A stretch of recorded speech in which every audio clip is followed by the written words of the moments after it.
Preparations of phenols. Phenol को हम carbolic acid ही बोलते हैं। लाइफ बॉय का जो सोप आता है उसमें फिनॉल मिला रहता है, कार्बोलिक एसिड उसमें मिला रहता है बहुत ही कम परसेंटेज में। और ये डिसइंफेक्ट एंटीसेप्टिक प्रॉपर्टी भी थोड़ी बहुत रखता है अगर इसकी कंसंट्रेशन कम हो। तो जो लाइफ बॉय है सोप उसमें कार्बोलिक एसिड जो है वो रहता है। इसकी प्रिपरेशन आपने एक तो हेलोअल्केन हेलोरिन्स में ऑलरेडी पढ़ रखी है, ये वाली फर्स्ट वाली फ्रॉम हेलोएरिन्स। हमने आपको बताया था क्लोरोबेंजीन में न्यूक्लियोफिलिक सब्स्टिट्यूशन आसान नहीं है, यानी कि हेलोएरिन्स में जो ये OH नेगेटिव न्यूक्लियोफाइल है ये आसानी से Cl को सब्स्टिट्यूट नहीं कर सकता। उसके 4 रीजंस आपको बताए थे।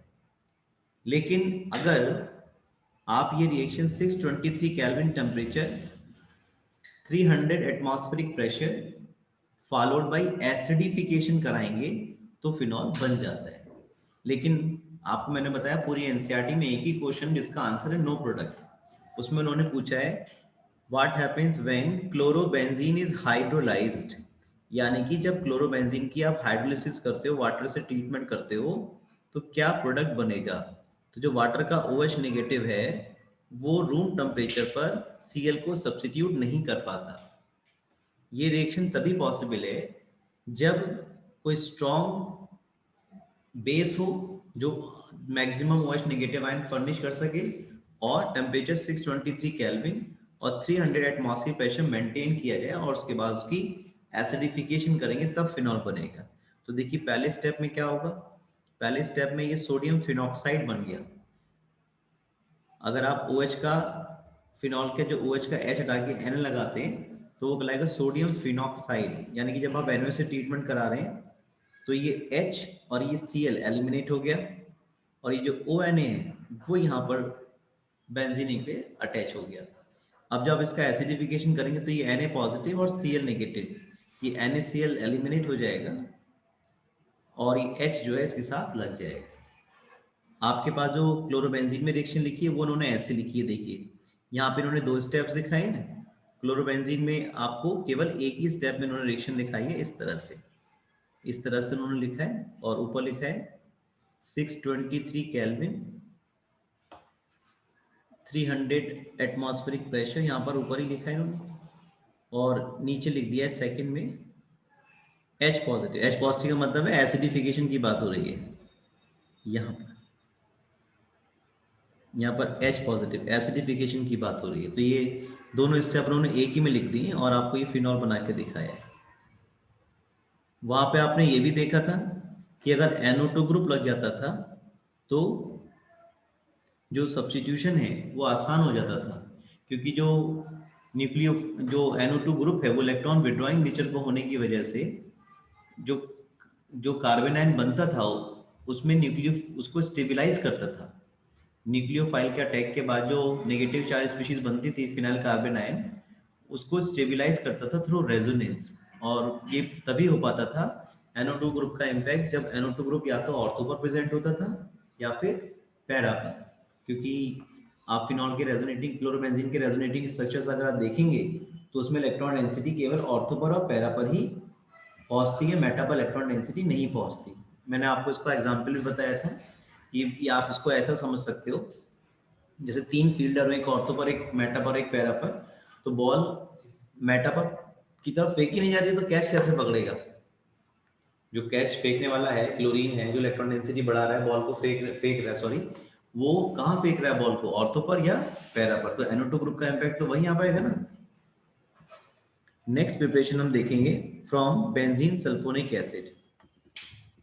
अगर आप बेंजीन का ट्रीटमेंट ओलियम से कराते हैं, हाईली कंसंट्रेटेड सोल्यूशन है H2SO4 का, उसे हम ओलियम बोलते हैं। तो उसका फॉर्मूला हम लिखते हैं H2S2O7, ये ओलियम है आपके पास केमिकली। और जब आप ओलियम से ट्रीट कराएंगे तो SO3H ग्रुप जो है वो बेंजीन पर सब्स्टिट्यूट हो जाएगा और ये जो कंपाउंड आपका बना it is called benzene sulphonic acid. और जब आप इसका ट्रीटमेंट कराएंगे सोडियम हाइड्रोक्साइड से फॉलोड बाय एसिडिफिकेशन तो ये आपका फिनॉल में कन्वर्ट हो जाएगा। ठीक है, तो इस तरह से पहले आप ओलियम का ट्रीटमेंट कराएंगे, ओलियम से ट्रीट कराएंगे बेंजीन को, जिससे बेंजीन सल्फोनिक एसिड बनेगा। एंड फर्दर इसका सोडियम हाइड्रोक्साइड से ट्रीट कराएंगे, जिससे सोडियम फिनॉक्साइड बनेगा। और फिर उसका एसिडिफिकेशन जब आप कराएंगे सोडियम सॉल्ट का, then you will get phenol. कहीं कहीं पे बुक्स में आपको ये रिएक्शन इस तरह से भी लिखी मिल सकती है, ये वाली बच्चों को ज़्यादा समझ में आ जाती है।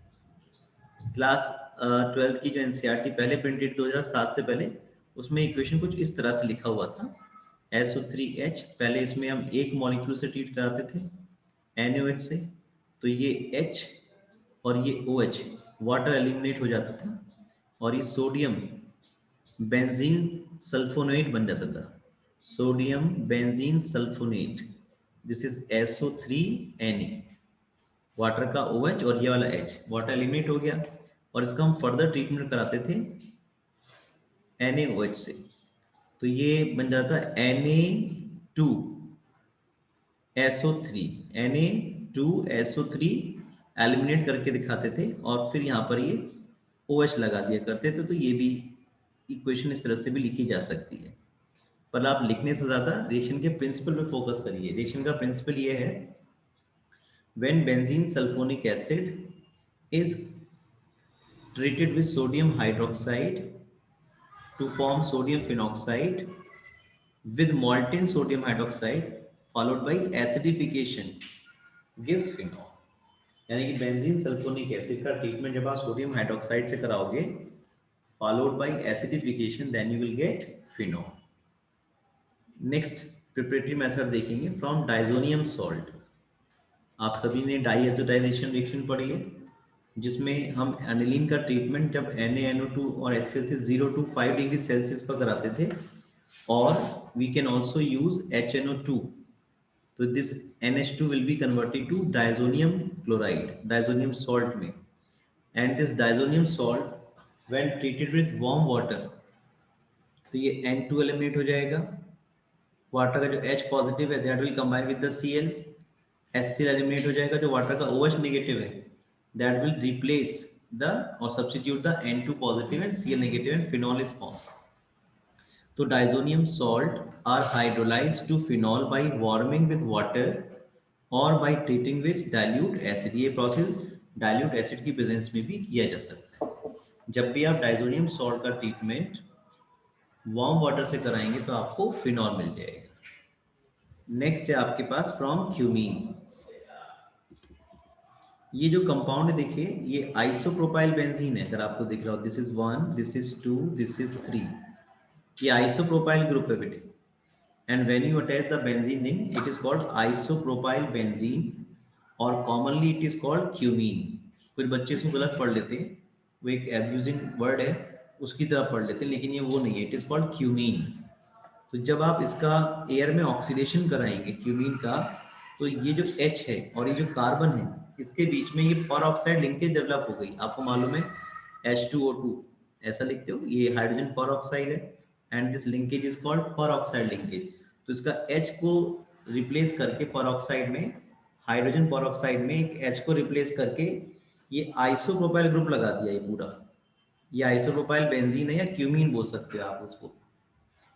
तो इसको हम क्यूमीन हाइड्रोपरऑक्साइड, ये परऑक्साइड लिंकेज है, ये क्यूमीन ग्रुप है, और ये हाइड्रोजन के लिए हाइड्रो यूज कर लिया, क्यूमीन हाइड्रोपरऑक्साइड बन जाएगा।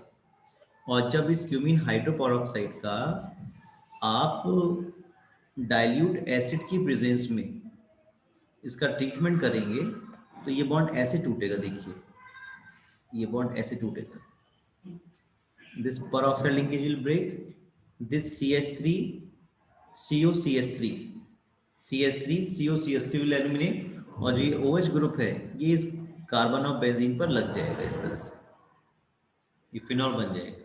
तो रिएक्शन का प्रिंसिपल सीखना है, और क्या है principle? Phenol is manufactured from hydrocarbons like cumene. Cumene is oxidised in the presence of air to cumene hydroperoxide. It is converted to phenol and acetone by treating with dilute acid. Acetone, a byproduct of this reaction, is also obtained in large quantity by this method. यानी कि ये method आप acetone की preparation में ही पढ़ सकते हैं। I am very much sure, अगर आपसे ये क्वेश्चन दे दिया a compound having molecular formula, ये देखो कार्बन में, बेंजीन में कार्बन कितने हो गए, 6 हो गए, और 3 ही है आपके पास, C9H कितने, देखो 5 यहाँ पर है, एक तो यहाँ क्या छड़ गया 6, और 6 12, a hydrocarbon having molecular formula C9H12 on oxidation in presence of air followed by acidification gives acetone. Identify the compound. I am very much sure rare to rare बच्चे इस बात को पहुंच पाएगा कि C9H12 का ऐसा कौन सा कंपाउंड है जिसका पहले एयर से ऑक्सीडेशन कराया और फिर एसिडिफिकेशन कराने पर एसीटोन मिल रहा है। या तो वो जिक्र कर दें आपसे कि भाई फिनॉल इज आल्सो ऑब्टेन, तो आप पकड़ लेंगे भाई फिनॉल और एसीटोन दोनों जो कंपाउंड है एक साथ, एक ही रिएक्शन आपने पढ़ी है फ्रॉम क्यूमीन। और क्वेश्चन बनाने वाला कैसे भी पेपर बना सकते हैं, तो इस बातों के लिए तैयार रहिए आप। Now we go for the physical properties of alcohols और फिनॉल्स। तो इनकी जो प्रॉपर्टीज है काफ़ी एक सी ही है, लेकिन क्योंकि फिनॉल के अंदर बेंजीन रिंग होती है तो इसलिए वो एरोमेटिक सब्स्टिट्यूशन रिएक्शंस भी देते हैं, जबकि अल्कोहल्स में वो सब्स्टिट्यूशन पॉसिबल नहीं हो पाता। अगर हम बॉइलिंग पॉइंट्स की बात करें तो बॉइलिंग पॉइंट यहाँ भी सरफेस एरिया पे डिपेंड करता है, जितना ज़्यादा सरफेस एरिया उतना अल्कोहल का बॉइलिंग पॉइंट ज़्यादा। अल्कोहल्स के बॉइलिंग पॉइंट जनरली हाइड्रोकार्बन्स के मुकाबले में बहुत ज़्यादा होते हैं। उसकी वजह हाइड्रोजन बॉन्डिंग है, जैसे आप देख सकते हैं यहाँ पे अल्कोहल के मॉलिक्यूल्स आपस में H बॉन्डिंग से अटैच्ड हैं, इसी वजह से इनके जो बॉइलिंग पॉइंट्स हैं वो ज़्यादा होते हैं। क्वेश्चन आता है हमारे पास, alcohols have higher boiling points than hydrocarbons. Hydrocarbons में केवल वीक टाइप के वान डर वाल फोर्स ऑफ अट्रैक्शन, जिन्हें आप डिस्पर्जन फोर्सेस बोलते हैं, वो एग्जिस्ट करते हैं।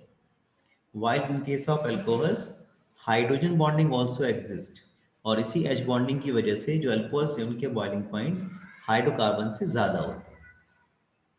इसी तरह से फिनॉल में भी हाइड्रोजन बॉन्डिंग रहती है, तो फिनॉल के बॉइलिंग पॉइंट्स भी जो दूसरे हाइड्रोकार्बन जिनके मॉलिक्यूलर फॉर्मूला लगभग बेंजीन हो या टॉलिन है उनसे ज़्यादा रहेगा, क्योंकि उनका उनमें हाइड्रोजन बॉन्डिंग जो है वो पॉसिबल है। It is interesting to note that boiling points of alcohol and phenols are higher in comparison to other classes of compounds, namely hydrocarbon, ethers, haloalkanes, haloarenes of comparable molecular masses because of the hydrogen bonding, right?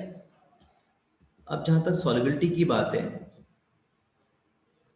जो high boiling points alcohol के वो presence of H bonding की वजह से मालूम है। Solubility की जहां तक बात है तो अल्कोहल्स और फिनॉल्स जो हैं उनमें से जो अल्कोहल्स हैं, खास करके वो अल्कोहल जिनमें कार्बन का नंबर कम होता है, they are highly soluble in water. जैसे मैं आपको कुछ एग्जांपल दूं, देखिए जैसे मिथेनॉल है, इथेनॉल है, इनमें कार्बन कितने हैं, 2 हो गए। प्रोपेनॉल है, 3 कार्बन हो गए। ब्यूटेन वनॉल है, 4 कार्बन हो गए। पेंटेन वनॉल है, 5 कार्बन हो गए। तो आप देखेंगे यहाँ तक के जो कंपाउंड्स हैं ये तो बहुत ज़्यादा सॉल्युबल है वाटर में, they all form H bonding. और इनका जो ये हाइड्रोकार्बन वाला पार्ट है या जो हाइड्रोफोबिक पार्ट है जो वाटर में मिक्स नहीं होता है वो छोटा है, जबकि आप पेंटेन वनॉल के बारे में अगर देखेंगे तो it is partially soluble. Solution chapter में ये प्रॉब्लम है हमारे पास। तो अगर इन चारों के बारे में बात करें, दे आर हाईली सॉल्युबल, क्योंकि इनका जो हाइड्रोफोबिक पार्ट है, हाइड्रोकार्बन वाला पार्ट है, वो बहुत छोटा सा है, तो वो प्रॉब्लम नहीं करता है सॉल्युबिलिटी में। जबकि पेंटेन वनॉल या इससे ऊपर के जो अल्कोहल्स हैं, they are highly not highly soluble in water because their hydrophobic part is large. यहाँ पे हाइड्रोफोबिक पार्ट बड़ा हो गया। हाइड्रोफोबिक मीन्स वाटर से डरने वाला, वाटर हिटिंग। तो इसलिए हमसे यूनिट 2 में क्वेश्चन पूछा गया है कि pentanol is highly soluble, partially soluble और इनसॉल्युबल। तो हम क्या बताएंगे, पार्शियली सॉल्युबल। उसमें जो OH ग्रुप है it will try to make soluble through hydrogen bond formation with water molecule, और जो हाइड्रोफोबिक पार्ट है वो इसको इनसॉल्युबल करने की कोशिश करता है। तो इसलिए ओवरऑल पेंटेन वनॉल है, हेक्सेन वनॉल है, ये पार्शियली सॉल्युबल वाटर के अंदर होते हैं। इसी तरह से आप फिनॉल के बारे में देखेंगे, phenol is also partially soluble in water because उसमें भी कार्बन का नंबर कितना है, 6 है, और जो OH ग्रुप फिनॉल में प्रेजेंट है वो कोशिश करता है सॉल्युबल बनाने की, लेकिन जो ये C6H5 वाला हाइड्रोफोबिक पार्ट है, it tends to make its insoluble in water. तो इस तरह से बात ध्यान रखेंगे, अगर कार्बन का नंबर कम है तो अल्कोहल्स जो है वो हाईली सॉलिड वाटर में होते हैं due to their ability to form hydrogen bond with water molecule. Solubility decreases with increase in size of alkyl group और एराइल ग्रुप, यानी कि हाइड्रोफोबिक पार्ट बढ़ेगा, जैसा मैं आपको बता रहा था। Several of the lower molecular mass of alcohol are miscible with water in all proportion. आपने देखा होगा शाम में लोग बनाते हैं सॉल्यूशंस, अल्कोहल को वाटर में मिक्स करते हैं, बहुत अच्छे से मिक्स हो जाता है, पता नहीं चलता कहाँ अल्कोहल है कहाँ वाटर है। तो क्योंकि इथेनॉल है, वहाँ पे कार्बन का नंबर कम है, तो हाईली सॉल्युबल हो जाता है। ये क्वेश्चन हमारे पास है, arrange the following sets of compound in order of increasing boiling point. तो बॉइलिंग पॉइंट किसका सबसे ज्यादा होगा, जिसका सरफेस एरिया सबसे ज्यादा। देखिए मैं सीधे सोल्यूशन पे बात कर रहा हूँ, बाकी बातें आपको पता है। पेंटेन वनॉल का सरफेस एरिया यहाँ सबसे ज्यादा है, उससे कम है ब्यूटेन वनॉल का, उससे कम है ब्यूटेन टू ऑल का, उससे कम है प्रोपेन वनॉल का, उससे कम इथेनॉल का और सबसे कम मिथेनॉल का। तो ये जो आप ऑर्डर देख रहे हैं, it is the increasing order of surface area, it is the increasing order of magnitude of van der Waals force of attraction, and it is the order of increasing boiling point. Larger the surface area, higher will be the boiling point. तो बस आपको ये पता करना है कि surface area किस compound का ज्यादा है। ये एक और कंपाउंड है, देखिए यहाँ पे ये पेंटेन वनॉल है, यहाँ एच बॉन्डिंग रहेगी, सरफेस एरिया इन कंपाउंड में सबसे ज्यादा है और एच बॉन्डिंग भी है। पेंटेनल ये एल्डिहाइड है, कार्बन 5 है इसमें, लेकिन यहाँ पे कौन सा इंटरेक्शन रहेगा, डाइपोल डाइपोल इंटरेक्शन रहेगा एल्डिहाइड्स में, और यहाँ पर क्या रहेगा, स्ट्रॉन्ग एच बॉन्डिंग रहेगी। तो जहाँ एच बॉन्डिंग होगी वो बॉइलिंग पॉइंट ज्यादा होगा। इथॉक्सी इथेन, यहाँ भी डाइपोल डाइपोल इंटरेक्शन काम करेगा, लेकिन यहाँ पे जो डाइपोल डाइपोल इंटरेक्शन का मैग्नीट्यूड है वो कम होगा देन द पेंटेनल। और ये एन ब्यूटेन तो आपको मालूम है, यहाँ पे तो डिस्पर्जन फोर्सेस रहेंगे, हाइड्रोकार्बन है, weak van der Waals force of attraction रहेंगे, और इसलिए इसका बॉइलिंग पॉइंट सबसे कम होगा। Now we go for the chemical properties of alcohols.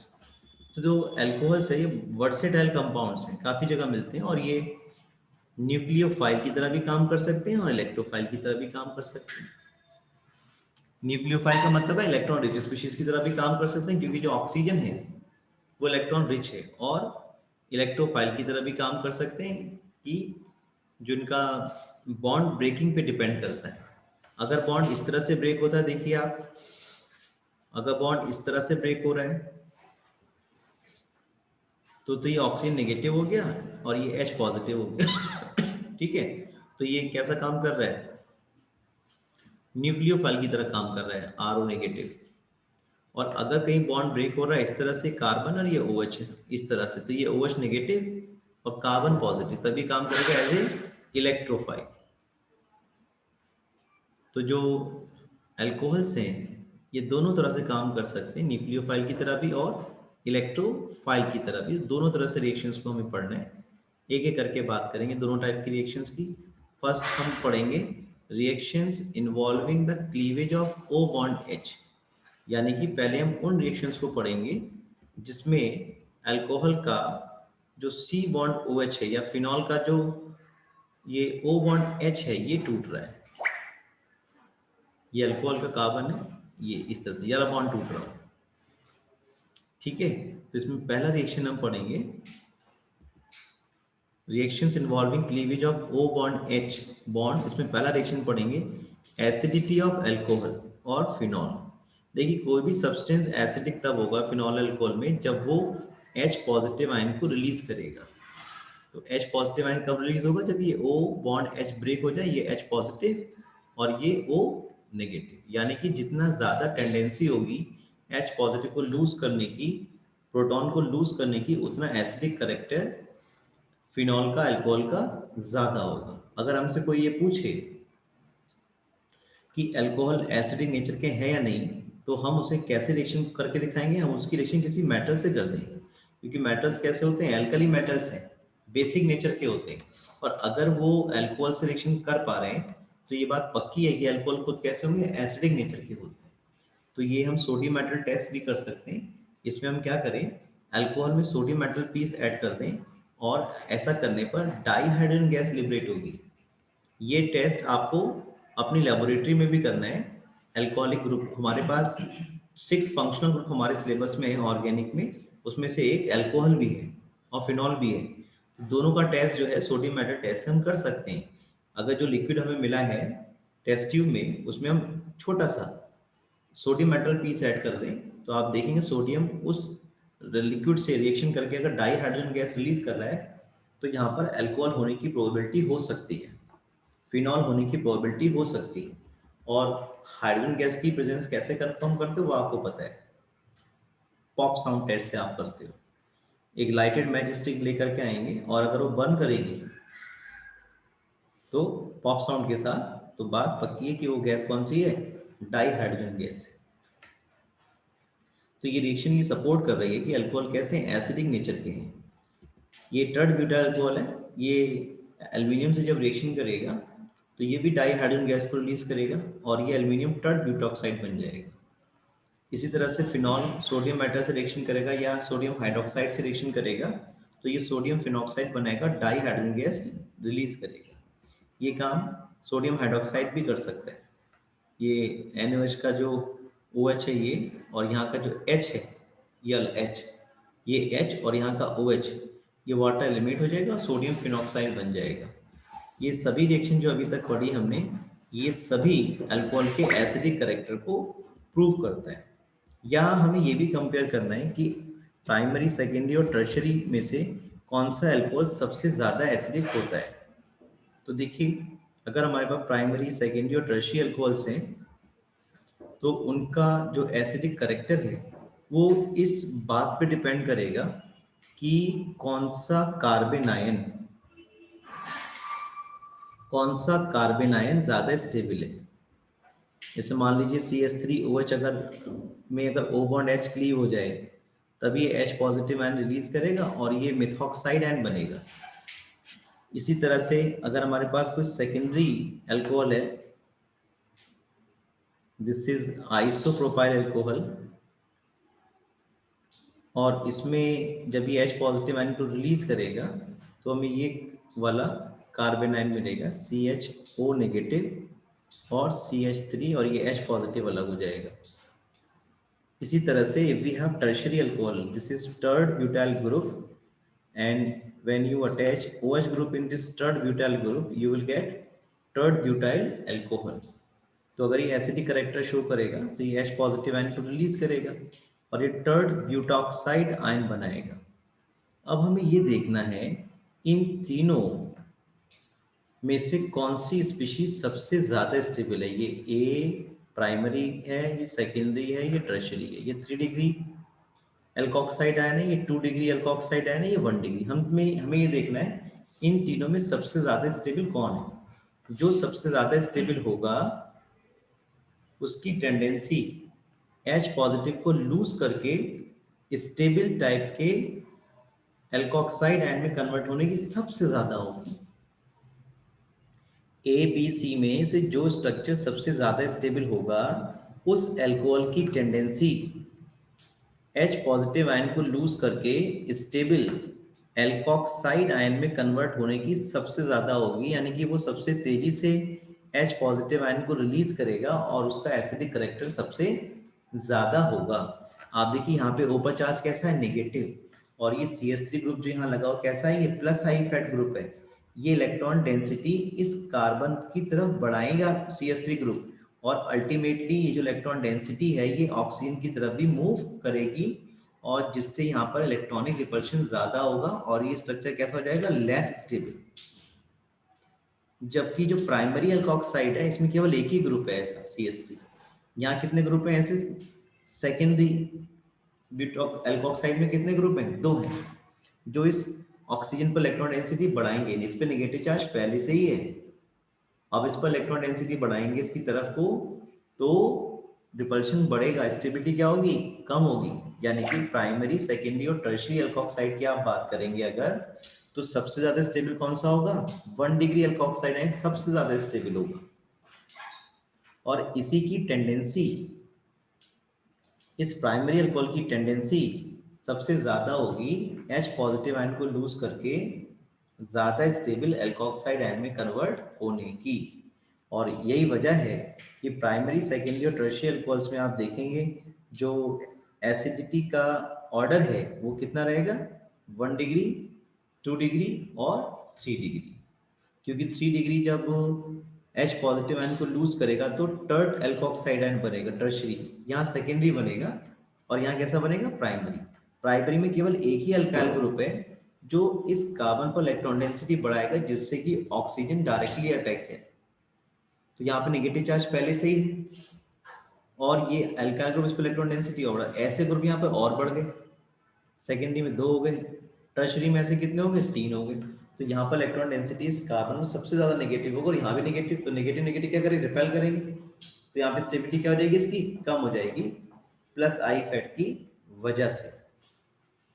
तो यही बात यहाँ पर समझा रहे हैं आपको ये, the acidic character of alcohols is due to the polar nature of O bond H। O bond H polar है इसीलिए ये एसिडिक है। O नेगेटिव H पॉजिटिव आसानी से H पॉजिटिव को रिलीज कर दिया। And electron releasing group like CH3 C2H5 increases electron density on oxygen tending to decrease the polarity of O bond H। जो O bond H की polarity उसको कम करेगा। This decrease the acid strength।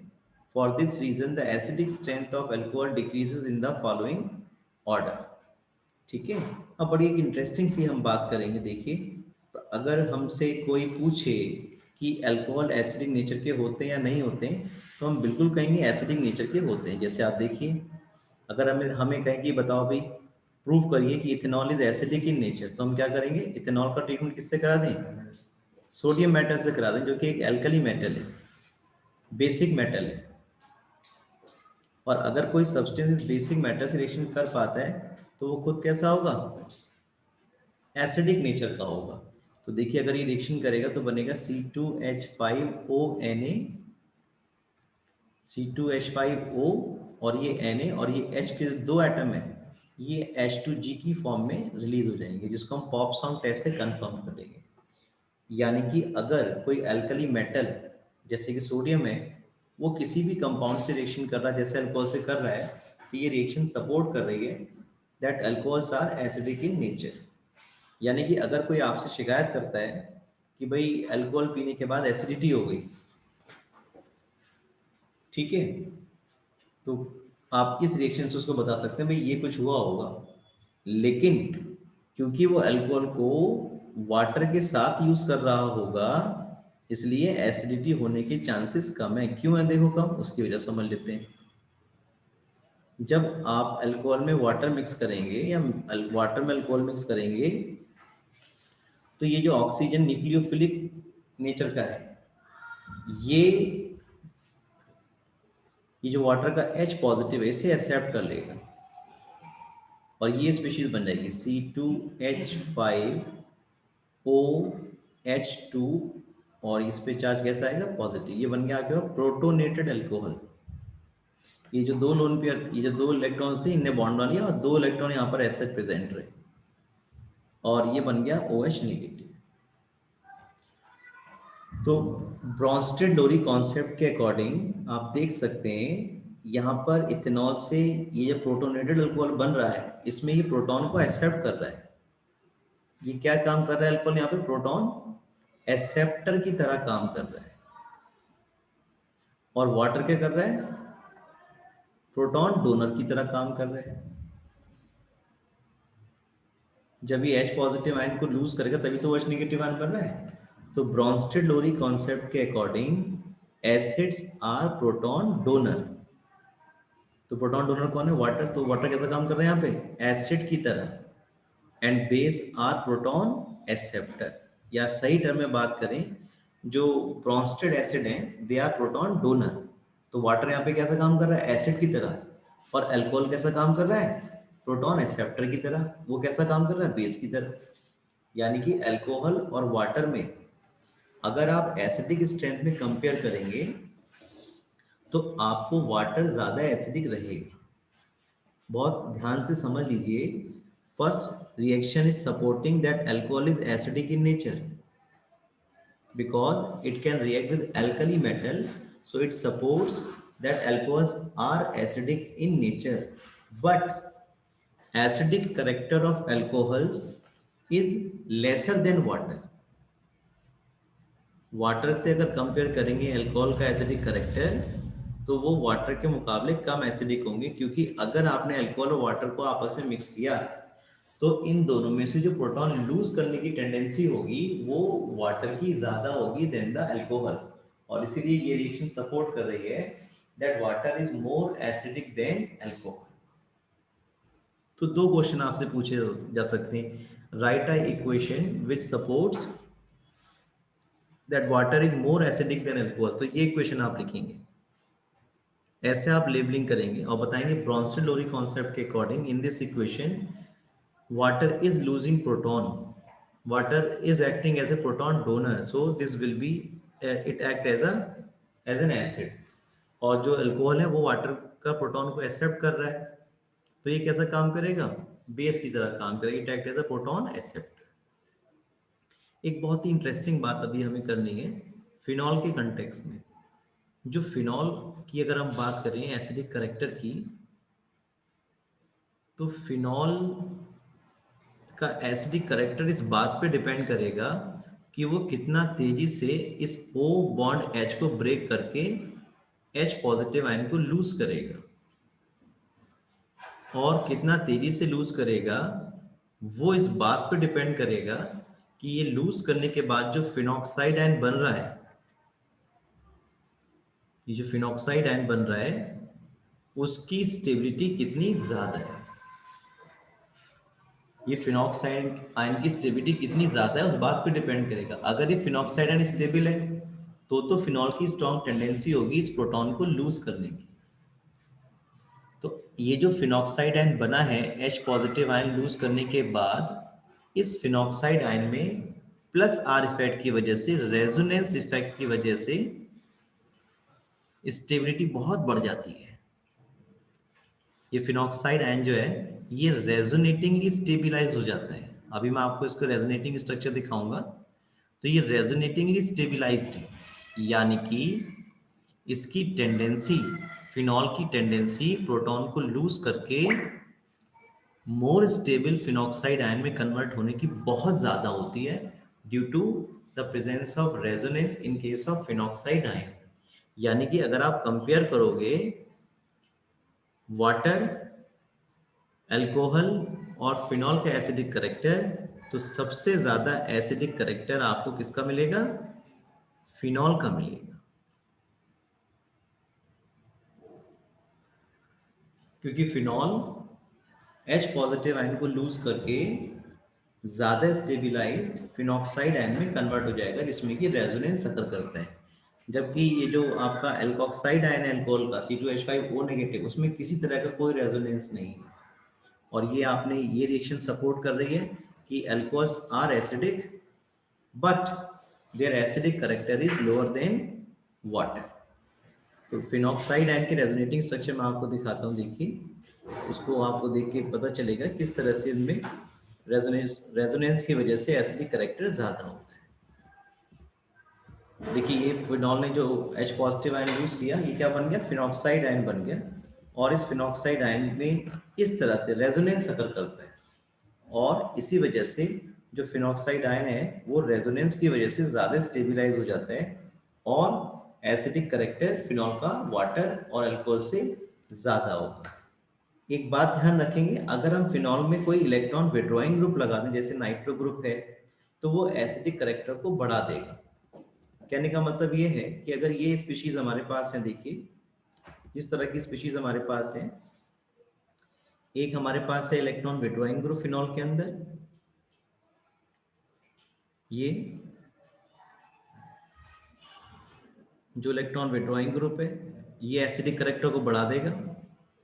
Phenol में जैसे कोई भी group attach नहीं है तो इसका एसिडिक करेक्टर इससे कम होगा, और अगर कोई इलेक्ट्रॉन डोनेटिंग ग्रुप लग जाए तो वो एसिडिक करेक्टर को कम करेगा, क्योंकि जो पोलैरिटी है वो O बॉन्ड H की कम कर देगा electron donating group. This is donating group, this is EWG electron withdrawing group. तो इलेक्ट्रॉन विड्रॉइंग ग्रुप क्या करेगा, O बॉन्ड H के बीच की पोलरिटी बढ़ा देगा, आसानी से H पॉजिटिव रिलीज हो सकता है। जबकि जो EDG ग्रुप है, इलेक्ट्रॉन डोनेटिंग ग्रुप है, ये इस O बॉन्ड H की पोलरिटी को कम कर देता है। यहाँ आयनिक करेक्टर कम हो जाएगा, जितना आयनिक करेक्टर कम होगा H पॉजिटिव का रिलीज उतना ही डिफिकल्ट हो जाएगा।